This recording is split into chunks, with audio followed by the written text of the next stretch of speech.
এই সময় যে অসুখ বিসুখগুলো নিয়ে আসেন, এই অসুখ বিসুখগুলোর মধ্যে প্রধান লক্ষণ 1 নম্বরে বাবুরা বমি করতে পারে, বাবুদের পাতলা পায়খানা, যেটাকে ডায়রিয়া বলা, দিনে 3 বারের বেশি যদি পাতলা পায়খানা করে এবং বাবু যদি পানি শূন্য হয়ে যায়, অর্থাৎ চোখ যদি বসে যায়, স্কিন পিঞ্চ করে টেনে ধরলে যদি স্লোলি যায়, বাবু যদি খিটখিটে মেজাজে হয়ে যায় অথবা নেতিয়ে পড়ে যায়, তাহলে বুঝতে হবে যে তার পানি শূন্যতা হয়েছে।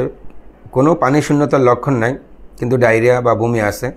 এটাকে বুকের দুধ ঘন ঘন খাওয়ালে, একটু বেশি করে খাওয়ালে আশা করি ইনশাল্লাহ এটা কাভার হয়ে যায়। কিছু পানি শূন্যতার লক্ষণগুলো, বাবু খিটখিটে হয়ে যায়, বারবার পানি খেতে চায়, বা বুকের দুধ দিলে বারবার খেতে চায়, খেতে দিয়ে আবার কান্না শুরু করে দেয় এবং প্রস্রাব কমে যায়। এই বাবুগুলো হলো কিছু পানি শূন্যতা। কিছু পানি শূন্যতার বাবুগুলোর চিকিৎসা হলো বাবুদেরকে প্রতি 2 ঘন্টা পর পর বুকের দুধ পর্যাপ্ত পরিমাণ খেতে দিতে হবে। এই ক্ষেত্রে বুকের দুধ খাওয়ার পরেও যদি দেখা যায় যে বাবু কান্নাকাটি করে, তাকে ওরসালাইনও দেওয়া যাবে, সেক্ষেত্রে কোনো সমস্যা নেই।